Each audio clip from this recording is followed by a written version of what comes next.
Hello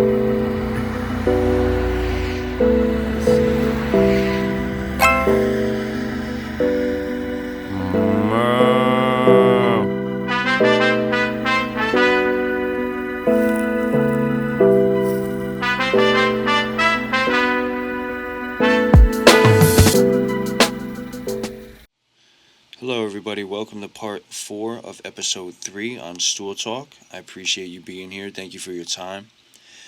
I did want to start off here with a cool clip of cows, and then unfortunately a clip of all this garbage I had seen on the way to Frank's house.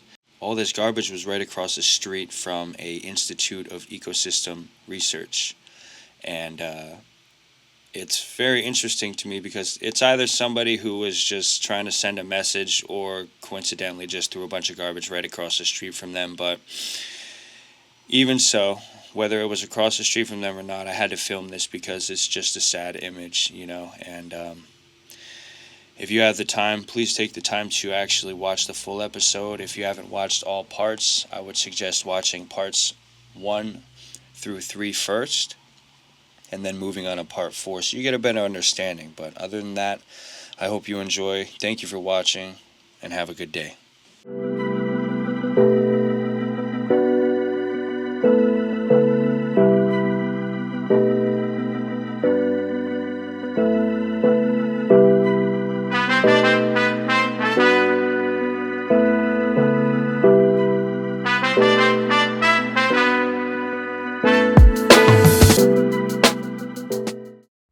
Yeah. You gotta reverse the camera and get a picture of that outfit. Everybody gotta know it's Christmas time. Yep. That's right. Like that ugly sweater, right? Yeah. Oh yeah. That's right. Woo. So, this is the 4th episode in our journey, our water journey, and the cause of plastic entering the oceans and our bodies and the consequences of such. And I'm going to begin this episode with terrorism. And there's 2 forms of terrorism. One is the foreign type that crashes planes into our buildings. And the second is corporate terrorism that commits felony murder, which killed 5 times more people than the foreign terrorists did by crashing into our buildings.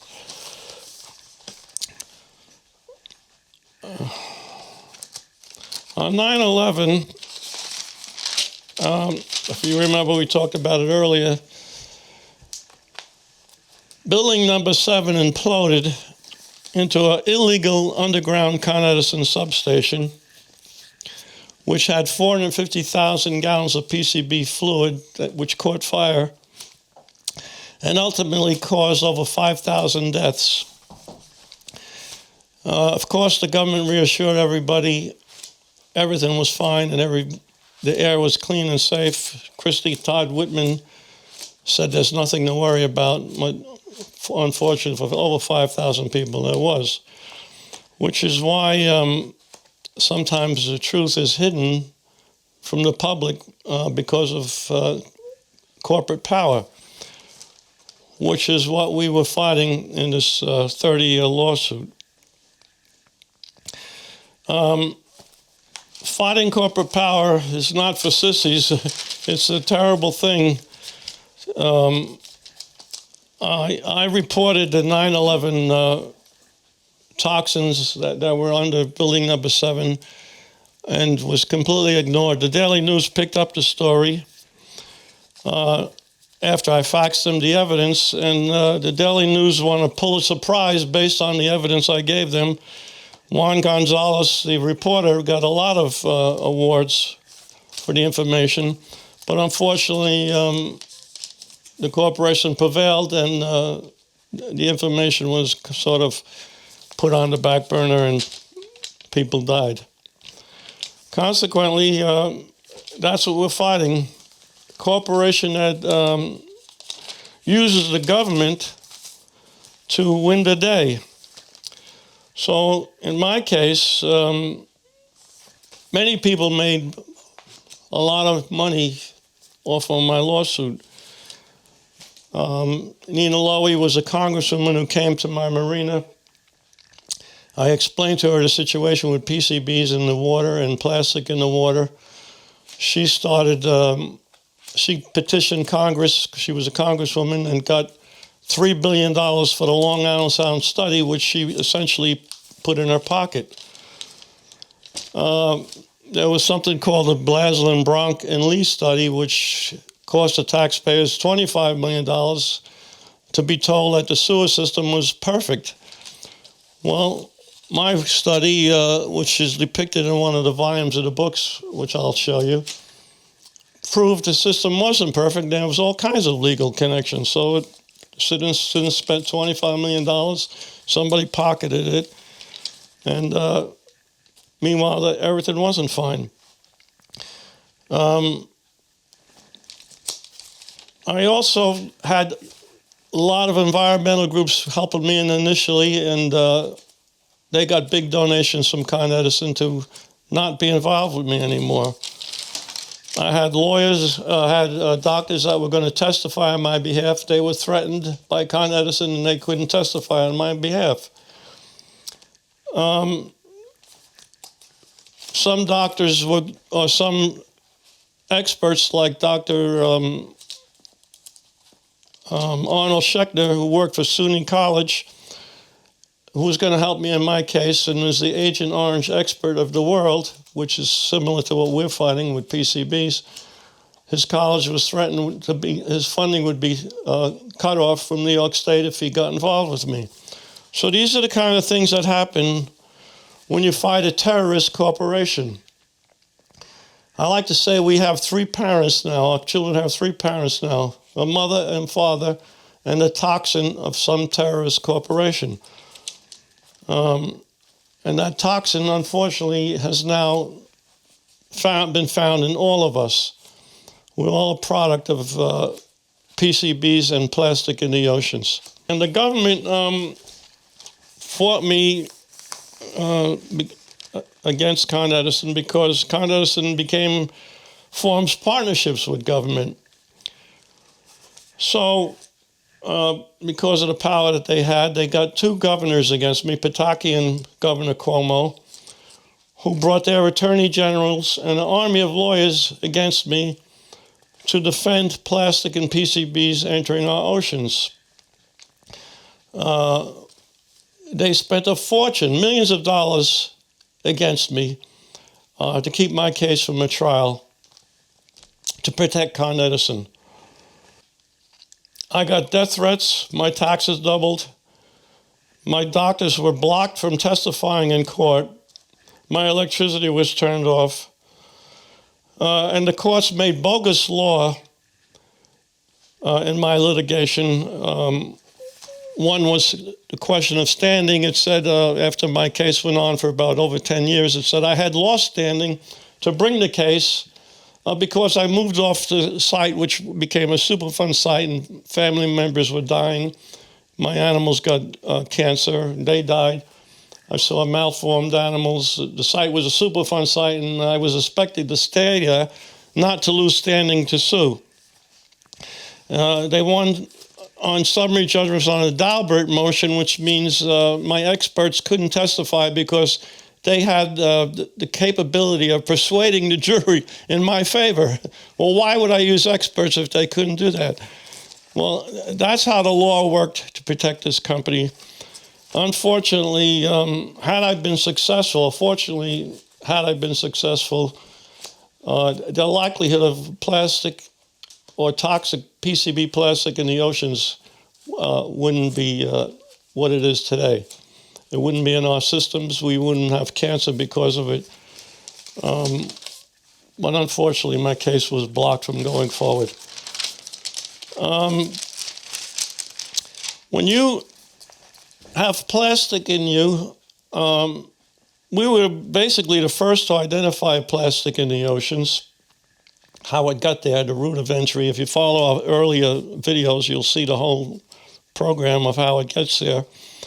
It's 1,000 times the level of the PCBs in the water as plastic becomes a sponge for it, and it enters our body. In our body, it causes all types of cancer: brain cells, carcinoma, bladder cancer, brain cancer, breast cancer, colon cancer, emphysema, lung disease, kidney disease, leukemia, all kinds of diseases. A mother dumps 80% of her body burden of PCBs directly into an infant through her breast milk, because PCBs have an affinity for fat, and they accumulate in her breast milk. So that's essentially where we're at. But I'm going to want to talk about the future, which is even more dire, because it's causing the oceans to die. So it's one thing for us to be sick because of it all. A lot of us are going to die from it. But the potential for the oceans to die, namely for phytoplankton to die, potentially could end all life on Earth within 20 years, and I'll explain more of that in a little while. So we will be spending way over $100 billion on climate change. Now, if you think about climate change, most of that money is going to go to utility companies like Con Edison, who are behind it all. And they're giving us a fear of CO2. And it's their goal to get us to use their electrons and not oil, so they could profit more. They are absolutely covering our planet with solar farms, wind farms, getting people to subscribe to EV, and essentially are responsible for poisoning the oceans with their PCBs and the plastic. Unfortunately, or however you want to look at it, phytoplankton is in a great decline because of PCB-laced microplastic. Quite simply, if phytoplankton wasn't exposed to Con Edison's PCBs and microplastic, they would be doing the job of cleaning the CO2 from the atmosphere as they do naturally. It's a natural process. In the beginning of the planet, it was nothing but CO2 in the atmosphere, and phytoplankton appeared and created all the oxygen. Matter of fact, at one point in history, it created too much oxygen and caused a massive die-off. So phytoplankton keeps CO2 in balance. Because phytoplankton is disappearing, half gone in my lifetime, CO2 levels in the atmosphere are rising. If you believe in global warming, that's the cause. Phytoplankton in decline, CO2 rises. If plastic wasn't in the ocean, it would be back in balance, and we could save hundreds of billions of dollars and not build solar farms, wind farms, and give utility companies like Con Edison all that money, which could be put to much better use, feeding people and saving the planet in much better ways. The lungs of the earth is not the rainforest. As a matter of fact, there would be no Brazilian rainforest without phytoplankton. So the lungs of the earth is actually phytoplankton. But not only is it the lungs of the earth, it feeds the earth. The oceans feed everybody directly by eating fish. But fish also feeds cows, which are the biggest consumers of fish on the planet, pigs, chickens, us, and our pets. And as a matter of fact, China is now fishing at the Galapagos Islands, which are a big natural preserve, because it can't feed its people because of the decline of phytoplankton. So that's basically what we're facing. We're facing a planet that in 20 years will be basically out of food and have diminishing oxygen levels. The oxygen in the oceans are already in decline. Fish are actually eating plastic and not getting enough oxygen because the oxygen level is in decline because of phytoplankton in decline. Whales are dying in massive numbers now, virtually all over the planet, but mostly in areas where they're building these wind turbines in our oceans. What's happening, a lot of people assume it's because of the noise, and the whales are sensitive to the noise. It has nothing to do with the noise. What they're doing is stirring up the bottom sediments along the east coast of the United States, New Jersey especially, and Long Island. And it's resuspending the PCBs that have settled into the mud. And whales are already the most toxic creatures on Earth because they're full of PCBs. And they can't sustain any more PCBs in their systems, and they're actually re-ingesting these PCBs that are being disturbed by the sonic testing of the muds along the East Coast. And I'm going to refer to it for Nick's benefit as photo number 1. Dead whales along the East Coast and wind turbines put up by utility companies. Photo number 2 for Nick's benefit will be the toxic zone in Manhattan, lower Manhattan, caused by Con Edison's illegal substation, which Clinton appropriated $10 billion for the people that are suffering from it, cancers and the deaths. So there's a toxic zone in New York City.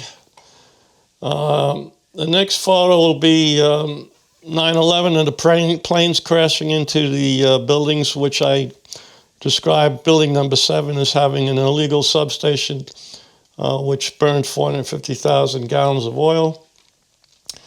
The next photo is going to be of Agent Orange kids and the effects these chemicals have on us. These kids were highly exposed to these type of chemicals and unfortunately are suffering to this day. How much time in those binders? How much time do you have in those binders? Oh, years. I would say. Years. I took pictures of everything. What you say was 30 years? Well, actually, the binders themselves took 15, 20 years to put together during the thrust of the lawsuit. Since I moved to Millbrook, I haven't gone down there that often. Wow. But the lawsuit continued. It just sat in the courts. The courts didn't want to deal with it, so it just sat there the whole time while they were waiting to rule on an appeal that I had. I actually sued Con Edison, or I made a motion on fraud of the court. I said they lied to the courts, and I had a lawyer that actually they scared the shit out of. He went down, after I filed the case, he said he'd be glad to argue it. And he went with me down to Manhattan to argue the case. They had a pretrial conference, and they actually threatened him. The judge actually threatened him at the pretrial conference that he's going to wind up going broke if he dares to bring this court, argue this case in the Court of Appeals. So he headed for the hills. Meanwhile, I filed pro se the next day to continue arguing it myself, and they sat on it for 5 years without ruling on it. And then they finally, after I kept asking them to please let the case go forward, they finally said, well, because your lawyer quit, the case can't go forward. And that was basically the end of my case. And possibly the end of humanity, because the implications are plastic and PCBs are continuing to enter the ocean and continuing to kill phytoplankton. And like I said, the future is bleak. Okay, Frank. I do a little double action mic here, man. It's gonna be fun. That way people can hear me ask questions in case they have the same question. You know what I mean? Okay, yeah, that's a good idea. I wanted to do that last time. Yeah, I like it. If we had a dialogue between us, I think that works out good. That's what, that's a good way of doing it. Mm-hmm. But you have some job editing all this crap. Mm-hmm. I don't envy you. But if you have insomnia, like I don't think I sleep 2 hours a night. I'm up all night, every night. Yeah, dude. I think about those 5,000 lives that could have been saved. You know, that weighs heavy on me. I don't doubt it, Frank. And their families, what they're going through. You know, I think, especially now, knowing what I've learned, especially filming you, you know, I learn something new basically every time. It really opened my eyes to how close and how basic it's in your backyard. You know what I mean? And this is for everybody. It's not just happening around here. It's happening everywhere. Everybody on Earth now has plastic in their brains, testicles, liver, placenta. But like I said, science still doesn't realize that it's a sponge of PCBs. So not only is the plastic in us causing a 3% drop in IQ, so is the PCBs. So we're all going to be sick over it. We all are sick over it, as Kennedy is finding out, and he's blaming food. But it's basically the PCBs and the plastic that's harming us. One thing I wanted to know again, when did you get your painting of the phytoplankton? Oh, I had that done about a year ago. What was the gentleman's name? Oh, I can't remember. No, that's all right. I said, can you make me a phytoplankton? He said, sure. Did a great job, I must say. Well, basically, I could give you another picture. There's a girl that became a biologist, but she was a photographer first. And she wanted to get into marine biology. And so she's got pictures. She got phytoplankton, and you had to use a magnifying glass to see it. Mm-hmm. And as she's filming phytoplankton, she sees these green inside the plankton. So they sent it to the labs, and they tested it, and it was plastic. Wow. So since then, I mean, now science is finally realizing, holy shit, there's plastic in phytoplankton, in plankton. It's ingesting this shit, and the fish are eating it, and then naturally it works its way up the food chain. But science still doesn't realize that plastic is a sponge for PCBs. So it's killing the oceans, as the whale attests to. You know, it puts it into perspective here that this plastic is so small. Yeah, you can't see it with the naked eye. Even microscopic. It's called basically nanoplastic because it's so small, and it's inside the plankton. But it's the beginning of the food. The bigger fish feed on it, bigger, till you get the whales. So whales, being the top of the food chain, bioaccumulate all the lower forms, total body burden of plastic, into them, as we do, as being the top of the food chain of the land animals, basically. You know, and I've learned that they've spent, and what I mean by they is Con Edison, I've learned they spent a lot of money on blocking what could have saved problems not only for us and the people, the planet, the animals, the kids, everything, but themselves too. Yeah. I don't think they understand what they could have saved if they actually were good about it and they did the right thing. Well, when my lawsuit started, I had to notify the authorities 90 days before I filed my lawsuit that I was going to file a Citizens Clean Water Act lawsuit. So I had to notify the EPA and the DEC, the agencies that regulate, that I was going to file a lawsuit. And to stop my lawsuit, they would have to look into the matter. So neither the DEC or the EPA were willing to look into the matter. Therefore, my lawsuit gave me the power to hold Con Edison accountable. So the day I filed the lawsuit, 90 days after I notified the authorities, the day after I filed my lawsuit, Con Edison was liable for a $25,000 per day per violation fine, which started the day I filed my lawsuit. So they had at least 9 solid violations. They had 9 discharge pipes that were dumping PCBs into the water. So there's 9 violations, facing $25,000 per day per violation fine.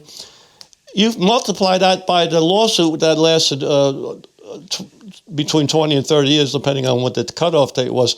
You're talking billions upon billions of dollars of total fines, which would have bankrupted them. So something should have happened instead of them fighting me for 20 years. They should have stopped it and addressed the situation way before it took 20 or 30 years for my case to run through the courts. But little did I know the support they would get from government, the courts, the 2 governors, the mass of them, the lawyers, the Attorney General, Janine Pirro, who was the Westchester County DA, and a judge. They were going to bring a grand jury on my behalf, and she blocked that. So, I mean, all these people that sided with Con Edison, because they got political contributions, blocked the lawsuit. And as a consequence, here we are. As a matter of fact, I could bring down an award I have from the EPA, who after, or nearly at the end of my lawsuit, gave me a plaque, the highest civilian award they could give anybody for the fact that I was proven there was PCBs at my marina. So the fact that I brought that to their attention, they gave me this big plaque. But Con Edison argued that there's no PCBs there. So go figure. And the court bought it. The court said, well, there's no PCBs there, therefore your lawsuit won't help the situation. What really blows my mind is the amount of in-your-face corruption and wrongdoing happens, especially in a courtroom. Yeah. And it's almost just like people know it's happening and they're like frozen. You know, they just let it happen. Or they're scared, or, well, you know, it's crazy. It's, if you go back to our Timeless Pain episode, a judge is not the king. A judge is not a scientist or a doctor or an expert. A judge is supposed to rely on those people so that a jury could see the evidence and make a decision. But the judge does have the power of blocking it all. He blocked my experts. He gave Con Edison summary judgments on bogus law, like the issue of standing. He said, well, Con Edison says the site is clean, therefore the site is clean, which is quite illegal because we argued the site wasn't clean. So Con Edison makes a motion saying the site is clean. We argue the site isn't clean. The judge has to award the non-moving party, which is us, we didn't make the motion, the benefit of the doubt. He has to at least hear and see the evidence, which he refused to do. Mm. He simply ruled, he basically copied what Con Edison was saying in their motion. The site is clean. He made that his ruling. And you have photos here in the binders that actually prove that wrong. Yeah. And you were mentioning before that they were saying, Con Edison was saying in court that the site was clean, there's no reason to clean it up, there's nothing wrong, but why were they there? Why were they there with your photos? Well, I'll show you pictures of that. Yep. As a matter of fact, in an oral argument that I argued myself at the Court of Appeals in front of 3 judges, Con Edison said, Your Honor, the water you're drinking is likely not as clean as the water that's coming off our site. That's fraud on the court. He's lying to a federal Court of Appeals judge. Because he had, the next day he filed with DEC the fact that the water coming off his site was full of PCBs. So he filed the next day the water was full of PCBs, but the day before he told the judges there's no PCBs on the site. If I'm not mistaken, the statute of limitations to reopen a case, you know, the time for fraud on the court, I believe, is unlimited. Unlimited, yes. I believe the other one was for murder. Felony murder, yeah, felony murder, but that's a criminal case, basically. So I, as a citizen, I can't file a criminal case. I need some law enforcement agency to file that type of a case. The fraud on the court case, I could file, which the courts, like I said, it sat on for 5 years and wouldn't even look at the matter. And eventually, it just said because a lawyer quit, you can't bring this case, which is wrong because as a citizen, I could always bring a case, but that's how they ruled. You know, and one thing I want to actually bring to the light is the power of what, you know, the people, the power we actually have that they don't want us to know. And now, I know you've mentioned in the past that you were given power by Congress. Yes. Can you go in a little bit about that Yeah, again? so Congress realized how important clean air and clean water is. I mean, the rivers were catching fire. They realized all the waters were getting polluted and the air was toxic. So they also realized that corporations buy votes. They donate to congressmen and senators and the presidential campaigns big amounts of money. So Congress said, well, let's empower the citizens to bring these cases so that even though there seems to be a lot of money for our political campaigns, a citizen can bring a case. So which what I did. As a citizen, I brought a Citizen Clean Water Act lawsuit, and I was given tremendous power to bring this case. I had, like I said, notified the authorities I would bring the case. If they didn't act, it gave me the power. And the judges and the jury especially, would determine the fines, how it would be cleaned up, the ramifications, and how do we stop it from happening in the future, which in my case, we did the sewer study. There's every interstate highway, for example, in the country would have to have addressed plastic getting into the ocean through the interstate highway system, which is combined with virtually every other roadway system, which would virtually have eliminated plastic in the oceans because of my lawsuit. There would be no plastic in the oceans because of my... They would have to have spent billions of dollars addressing the issue and stopping plastic from getting into the oceans. Wow. But because my lawsuit didn't go forward and because of other reasons, it was never addressed. They didn't have to deal with it. So, I know right now, after all 3 parts that we posted, there's a reason why we did it like that, because there's so much to this story, especially when I first heard about it, that I had to put it in parts. And now, I think as people watch more, even from the first part, you can see that there is so much more that meets the eye, and especially with your story. And I believe that with every other story and every other person, you know what I mean? Yeah. Which potentially could be a good thing and or a bad thing depending on your story. But, you know, I wanted to give people a voice like yourself and be able to present evidence and wrongdoing like this to also show people, you know, you still can find a way to at least get the word out. And Yeah. and if you feel like you can't move forward, at least in the legal system, the best way is to spread the word. And hopefully... Yeah, it's almost, it kind of reminds me of the mafia, you know? When the government or the police don't act to help you, the mafia guys kind of took over. It's, if you remember The Godfather, some famous lines in The Godfather.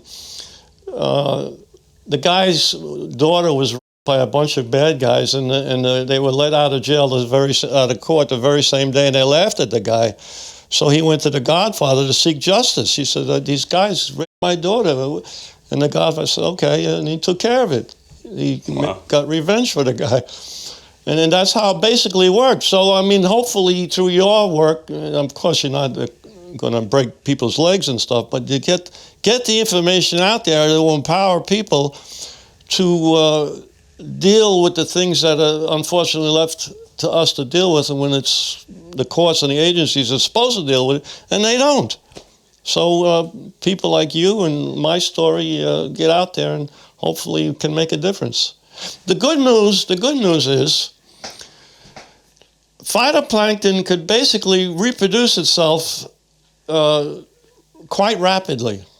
If we could possibly stop plastic from getting in the oceans and PCBs, in virtually no time, we'd have to stop, first of all, but in virtually no time, phytoplankton could reproduce to levels sufficient enough to continue their job of permanently sequestering CO2 from the atmosphere, continue the job of supplying most of the oxygen we breathe, because that's where it comes from, phytoplankton, not trees, and continue the job of feeding the planet.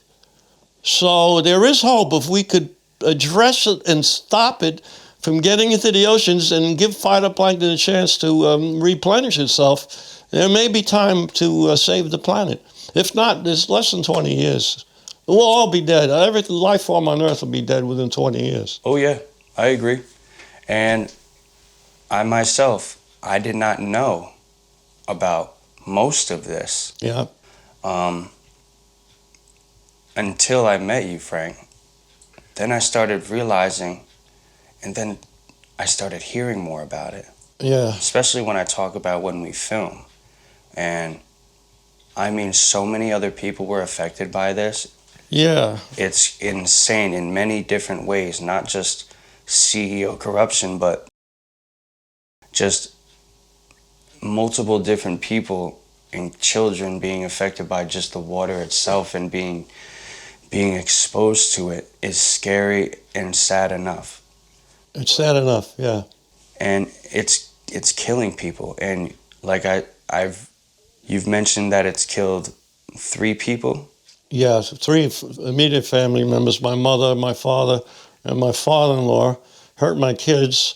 And the animals, like I told you about, I'll show you in the books, malformed, deformed, and so forth. Yeah, it's bad enough. Well, you know, childhood cancer is way up. Childhood diabetes is 1 in 3 kids are pre-diabetes or diabetic. And our cancer rates are still soaring. So, and it's basically all caused by this. Basically all caused by this. You know, life expectancy and so forth is all related to this. I think the main focus and the goal here is to now show people, the listeners, this is where we need to come together and actually find a way to keep this message going, keep spreading this information, really come together as a community, as people, separate our differences, and really bring all of this information together and put it in front of the right people. Yeah. And I know there's people watching, and who knows who has actually watched our film, right?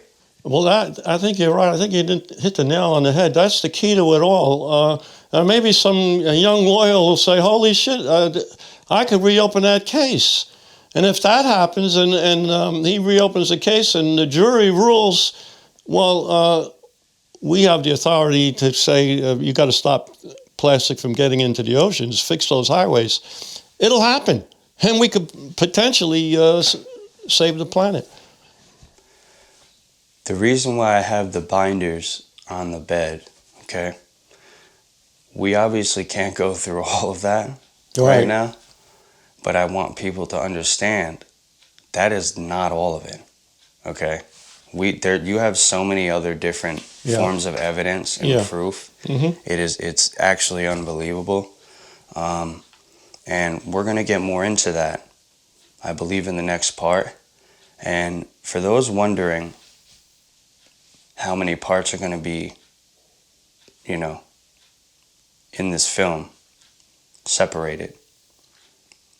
I'm not trying to make it too long, but I'm trying to make sure that I have enough parts and time in an organized fashion that's not so overwhelming and too long for you to not digest it. Yeah.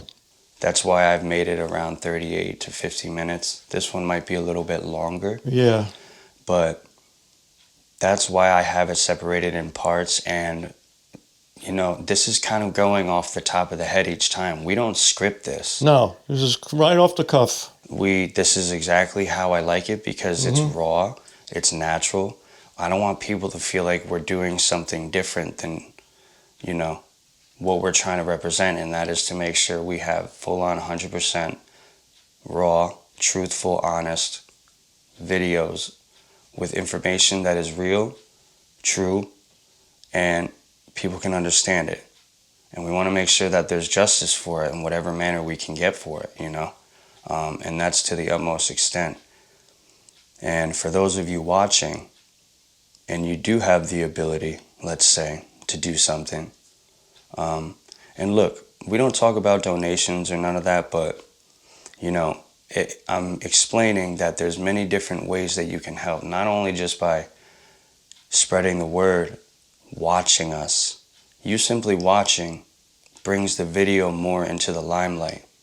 And now with you liking, commenting, even something simple, sharing, that brings that video more into the limelight. And that's something that not only Frank needs, but we need as well as the people, because we need to show and inform people what's actually happening. You don't even need to help if you don't want to, okay? The point is, if you want to help your family, you want to help spread the information and really just show people the dangers we face that's actually killing people without them really knowing most of the time, is the goal here. We need to find a way to help each other some form of way. And it's very important because we can stop so many people and so many different animals and children from being hurt and being abused by different people, government, court system, individual, anything. Frank has been dealing with this for a very long time. Frank, if I'm not mistaken, I know I said 32 years later in the first part, and now that's about right? Yeah. I know it was 32 years. I just know that you were dealing with stuff, and it took you about, I think, 5 or 6 years, you told me. You started noticing, and then you really had to... After, I tell you what, I worked the boatyard, I built up the business, had a great business, welding business.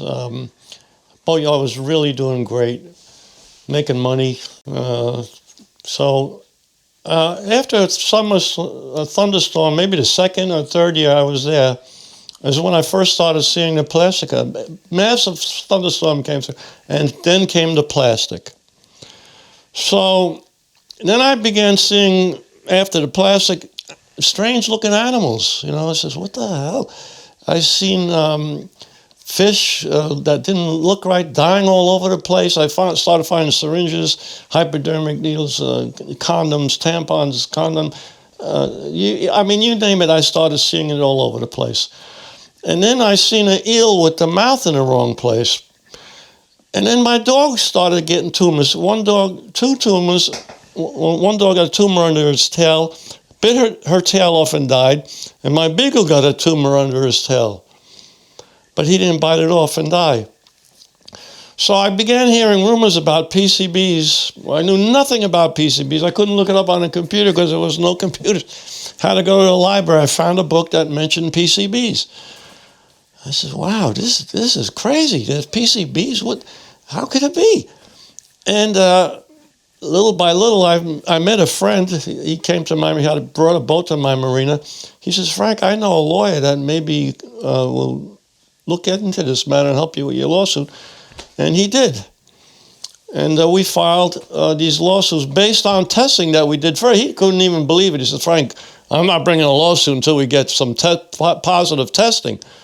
So I got volunteers from the Sierra Club. We videotaped the whole thing, and we did testing according to proper protocol. Sure enough, the place was loaded with PCBs. He immediately filed a lawsuit against Con Edison, and then it just dragged on from there. He ultimately basically lost his practice.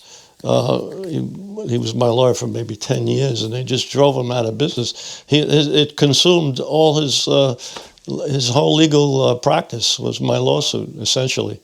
Now, you filed the lawsuit, you think, generally, how long after you bought the Marina? It was probably about 4 years. Okay. Yeah. And I know that it took you a lot of your money, all of your money. It's very hard for you to now even live. Yeah, I actually had to. He agreed to take the lawsuit, and he was going to get a 30% commission, but he wanted me to pay all the out-of-pocket expenses. So initially, I had to give him $10,000. I was going out of business. I got the $10,000, gave it to him. That started the ball rolling. We hired people to come and test the mud. This is how they get away with a lot of it. We hired an environmental firm. They came down to test the mud. They said, "Oh, Frank and John, there's no PCBs there."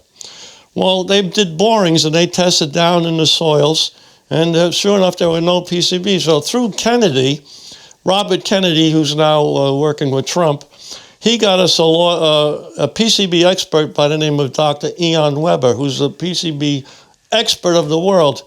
He says, you don't dig deep looking for PCBs. You're looking at Neanderthal man. He says, PCBs bind to the surface. He said, they bind to organic matter. If you're going to find PCBs, they'll be on the surface of the mud.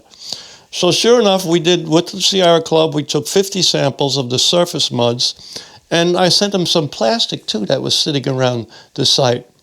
Because I said, well, maybe it's in the plastic. Sure enough, his result, he did the lab test, the results came back, area was full of PCBs.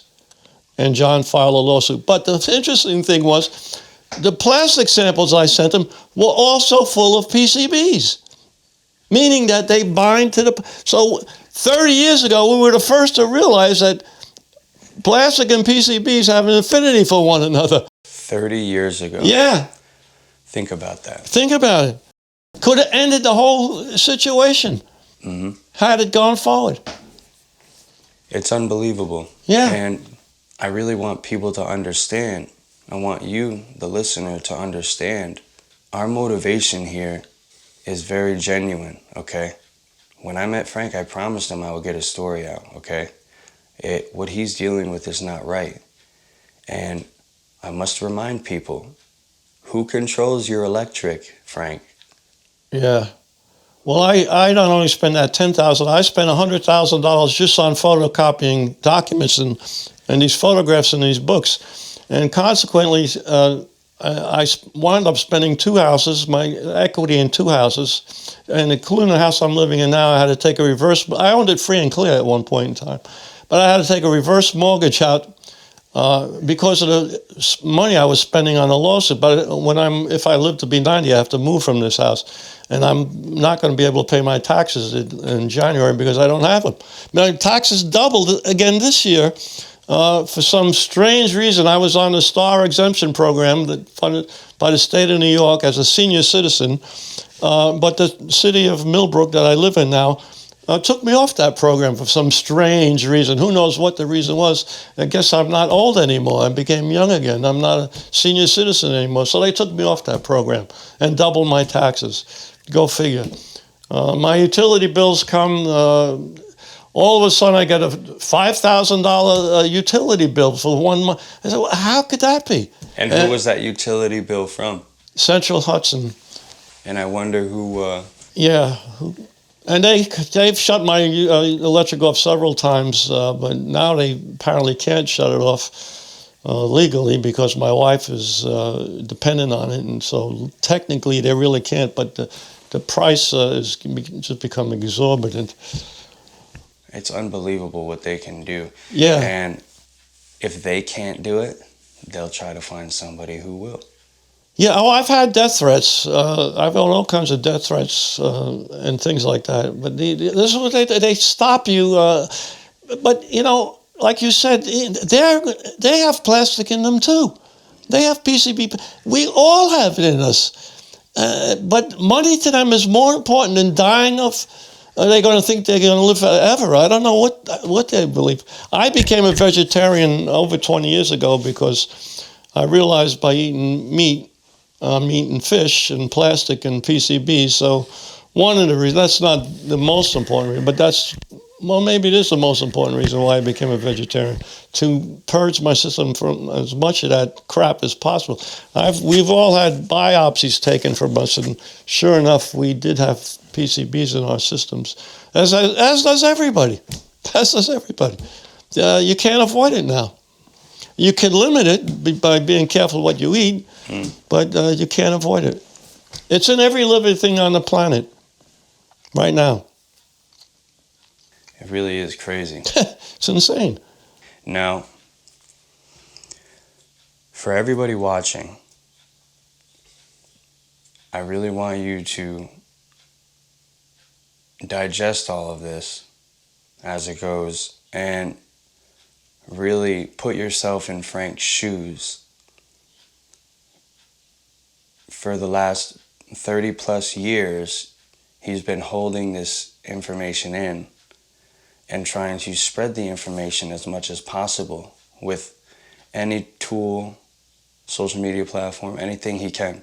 He wrote a book, which I really highly encourage everyone to go buy that book and read it, because you would not believe that story Frank has and the amount of people involved with the book, experts. I mean, Frank, you mentioned. You know, I grew up with a single parent.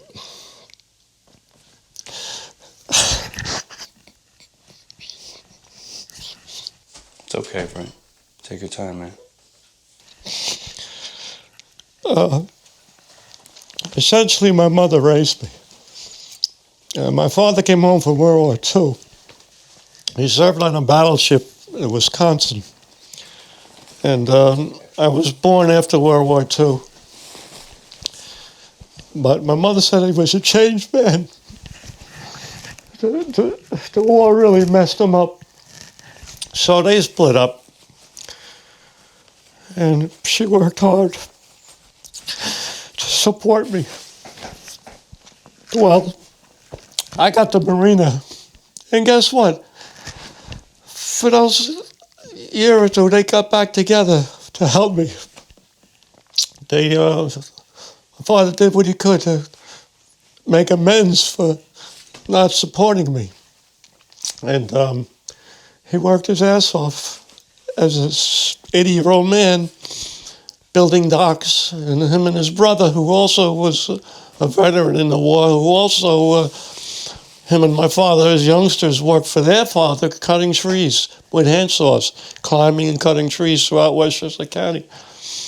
Well, he came and helped me, my Marina, and got back together with my mother. Unfortunately, the Marina killed both of them. They both died of cancer, brain cancer, from eating fish from my Marina. So that was the price they paid. They killed them, both of them.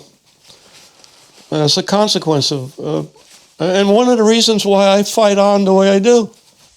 And you know, the messed up part is that it really wasn't your fault. No, I mean, who knew?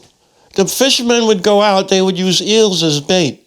Yeah. And Bill, I'll show you pictures of Bill, and the fishermen gave them the eels that they didn't use, and Bill would smoke them or they would cook them and eat them. And some of the fish that the fishermen caught, and many of the fishermen died too at the Marina. Mm. And so consequently, by eating the fish, they ate the PCBs and got cancers, all three of them. It must have been really nice to see them together and working, though. You know, it's amazing. My father and uncle basically took command of the Marina, and to see how they worked with the employees, how efficiently they were able to work.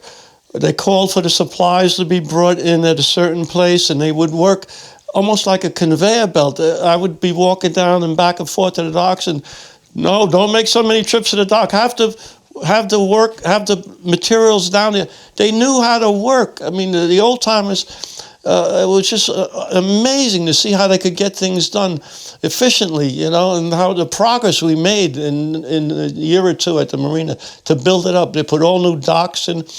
As a matter of fact, when the Macy's oil spill came, the Coast Guard sent people with tow trucks to yank all the docks out of the water that my father and uncle built, because now they were contaminated with 8,000 gallons of oil that came illegally through a storm system to my Marina.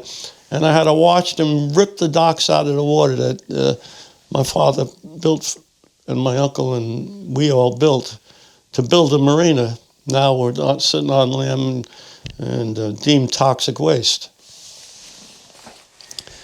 So, Speaking of toxic waste,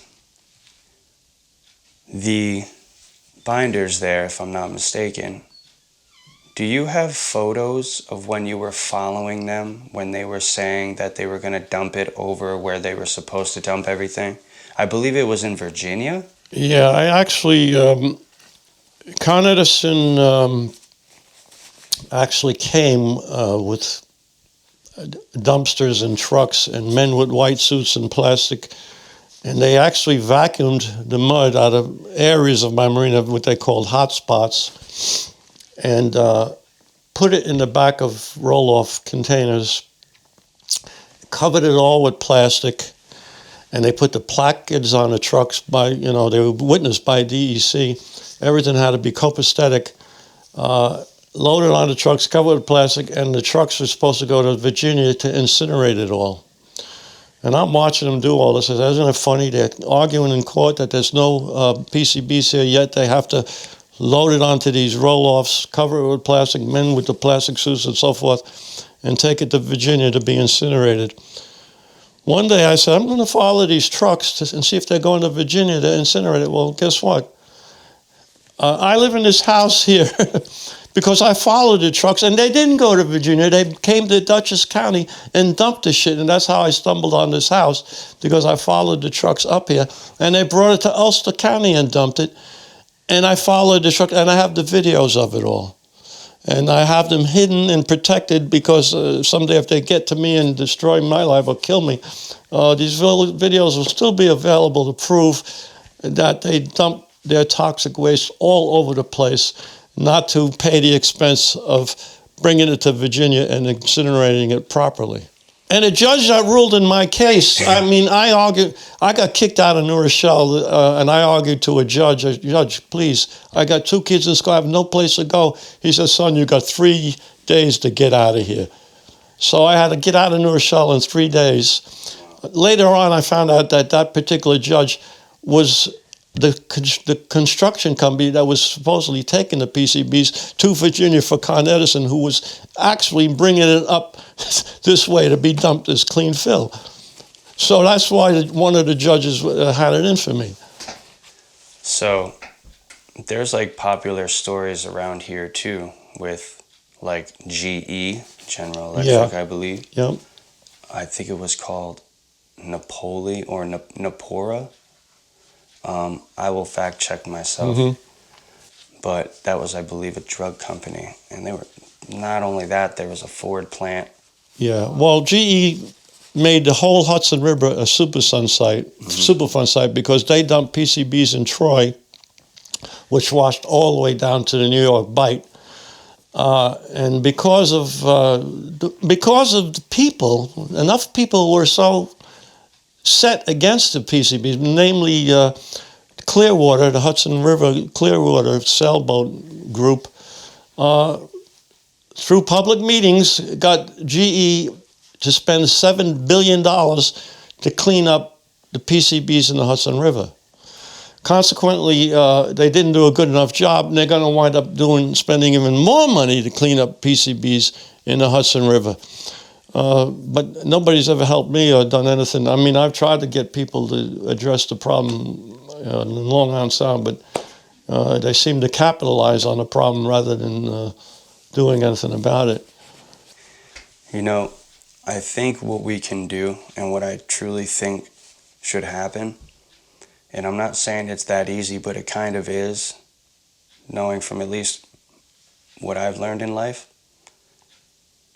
that we just need to have this information. Think of a piece of paper. You just need to put it on their desk in front of them and genuinely say, read this. Like, you need to see this. Take some time to read this. It can be 10, 15 minutes. It doesn't take long. I know you said Robert Kennedy Jr. He's very involved when it comes to helping you. He was very influential in having the PCBs removed from the Hudson River. He started the River Keepers which is a group of people all over the country that monitor waterways and have much power to clean up waterways. But they would not, for some reason, nobody ever got involved with me. There was something about this Con Edison that put the fear of God in everybody. And I met Robert Kennedy. I explained the situation to him, and he says, "Yeah, I wish I could help you." He was a law professor at Pace University at the time, and they get funding from the state too. So he was probably afraid that their funding would have been cut off if he did get involved. So that's the power of Con Edison. I mean, it's unbelievable, the power they have. They got the two governors against me, a Republican and a Democrat. So, I mean, that's the power they have. You know, and now the position that people are put in, especially when they want to help, when it's stopped by something like that, even fear, you know, for any reason, that right there is such a huge effect and is happening to people probably watching this too in some manner. Well, let me take a second here and congratulate you for having, I mean, many of the people that I got involved with headed for the hills. I mean, lawyers, I mean, we put the fear of God in these people. And I want to take a second here to say how Nick has put his neck on the line too, sort of speaking to videotape what I'm saying, and I'm sure there may be some repercussions coming his way. So this is what happens. So I want everybody to acknowledge Nick's effort in this also, and his videos. One thing I want to mention is there's a very big personal reason on why I started Stool Talk, okay? I myself, I go through a lot of things. I'm still going through a lot of things. And I can't see anyone feel stuck anymore the way I felt or feel, at least until further notice. You know, it's been some years for me too. And a lot of wrongdoing, but I couldn't see you just be alone, Frank, and sit here with feeling like nobody. To be honest, that's what you literally were cut off by everybody because of this. So, you know, again, there's a really big reason why I started Stool Talk. There's many reasons, but for those of you watching, like your time, what you do, involved with this show, you know, like just watching it, liking, sharing, it really helps, because you're also helping people who need a voice get this video put in front of them. You don't even know how much you help others by showing support, you know, simply by watching and doing small things. You know, Frank, he has to do so much just to get by, and that's not saying you aren't either. Everybody is struggling, okay? Frank's story is very unique, and just like everybody else, their story is very unique, their hardship, very unique. This just needs to be presented and shown in the right way, and I believe it is. And I hope that, you know, you guys can give me some feedback on what you think in the comments. Your opinion matters. You know, tell me some of your ideas, what you think should be done. That way, if people see this, they can read it, you know, and you can also email me. I'll have that information in the description below, as well as Frank's books, like the link for his book. I want to have a community that I'm going to start for everybody, you know, to join, and they can put their opinion in, they can talk to us directly, and really slingshot what we need to do and move forward. And I'm going to set up a donation button. Everything is here to support the channel. I want to support Frank. I want to make this easier for him. So I know Frank also has a nonprofit. I want you to please mention that one more time. You have some... Yeah, when I first moved to Millbrook, I had bought my daughter 2 horses, my daughter's 2 horses, and I really had no place to bring them. So luckily we stumbled upon this house and we rented it on borrowed money. Somebody lent me a horse trailer and a truck to bring the horses here. My mother-in-law rented the house for us to live in. And then down the road there was a barn for rent. And I scraped some money together and I paid the first 2 months' rent, month's rent and month's security, and we brought our 2 horses to the barn. And we started a horse business, a horse barn business, a boarding business. And people were leaving horses with us for one reason or other. And I said, holy shit, I'm just getting stuck with all these horses. Now I can't afford being the horse barn business. But I realized maybe I'm a horse rescue. And I started a horse rescue business called Equine Escape. And the motto or the mission statement for Equine Escape Horse Rescue is horses helping the environment. So anything related to horses or environment is part of the mission statement, because horses do maintain open spaces, and they're the most natural things on the planet. They can adapt to virtually any situation. And so horses and the environment kind of go together. So basically anything pertaining to either can be a donation if we get to that point. Yes. Horses and the environment, and it can be totally tax deductible. We used to pick up abandoned cars or junk cars, and that helped us build a business. My daughter now runs it. There's a video of that. She grew it to something phenomenal. Great facility. Yeah, great facility. And her motto is horses helping people. So she works with veterans and all kinds of handicapped people, handicapped kids, and horses mentor them. And so that's her own little entity now. I highly recommend checking that video out. That was video number 2, I believe. Yes. And it was beautiful. Fantastic. If you haven't watched all these parts of Stool Talk episode 3, I really recommend starting from part 1. I know it would be hard to stop right here and go back to part 1, but if you really want to fully understand this story, I really recommend going to part 1 and watching from there, especially if you want to binge watch something and really take in information that is really scary actually, but will help you help others, including yourself, your own family, your own children, your own pets, the planet. The chain reaction of helping each other just simply by doing one thing at a time, it will add up to so much. I'm not kidding. I want you to look at these binders that are in the shot, that painting of the phytoplankton. This right here is not everything Frank has by any means.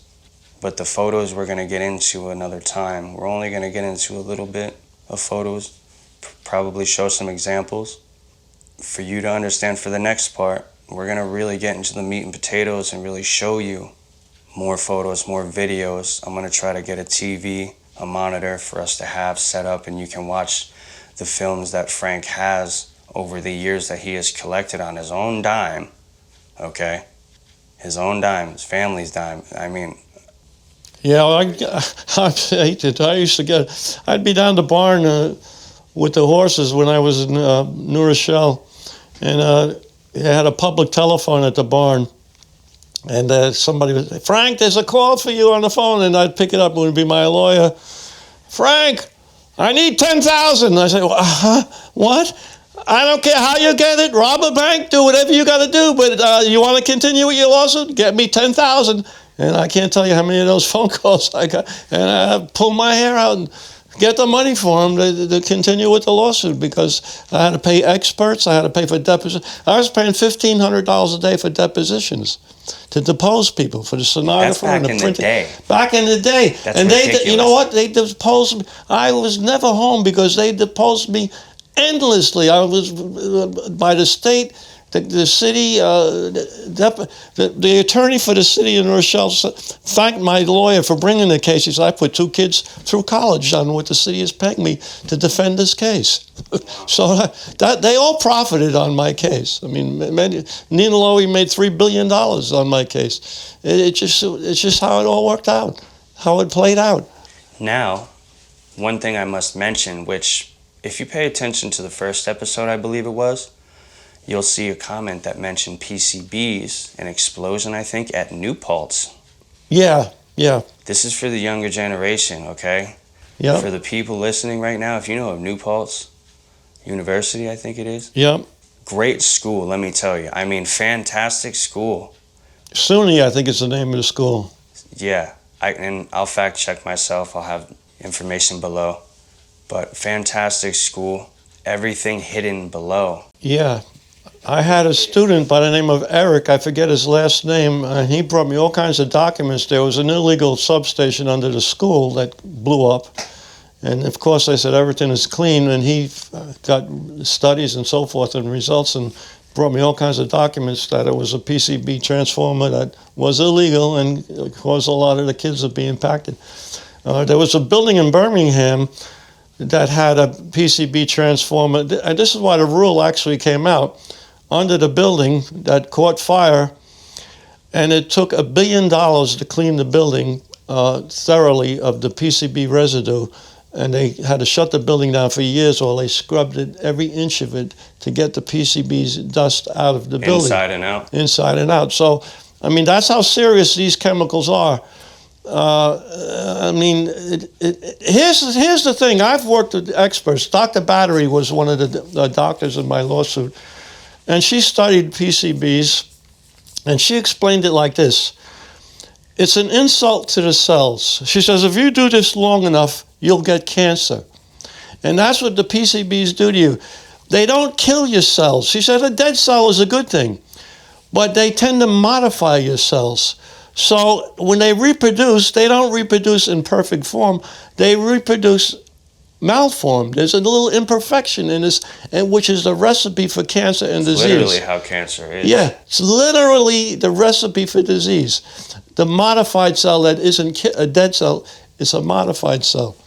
So she did a big study on it. She went to California, made a big presentation in front of scientists. Other scientists wrote a big paper on it. And guess what? I presented her to the court to be my expert witness. And the court says, oh no, she will be too emotional and sway the jury in your favor.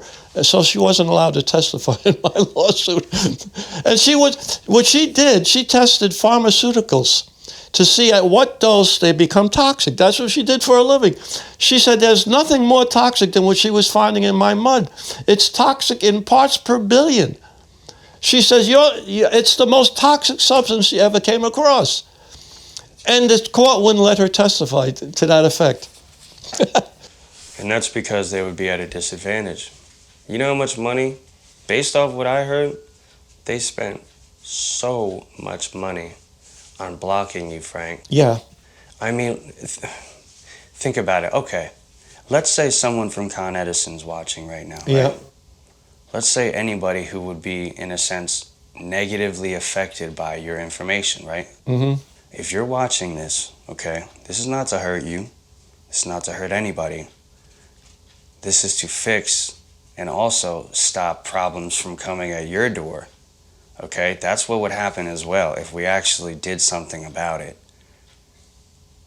It's so crucially important that the people with the power look past the money, look past the temptation, look past the lifestyle, and understand that they can get that in a different way, if that's what you really want, to be honest. But well, you know, you need to help the people. Like I said, I think it's the fines that they would be liable for more than anything. I have papers from Con Edison that they have to report to their insurance companies how much they expect to be liable for in various claims. So I can pull out the paper and show you quite easily. They know they're responsible for the deaths of 9/11, and they reported to their insurance company that there's going to be a lot of lawsuits as a result of their illegal substation. Which does also go back in the air when it rains. Yeah, and it washes back into where the Statue of Liberty is. It washes all into the ocean. Yeah. All the PCB, the dioxins and PCBs, the first time it rains began washing into the ocean, which is now killing the whales.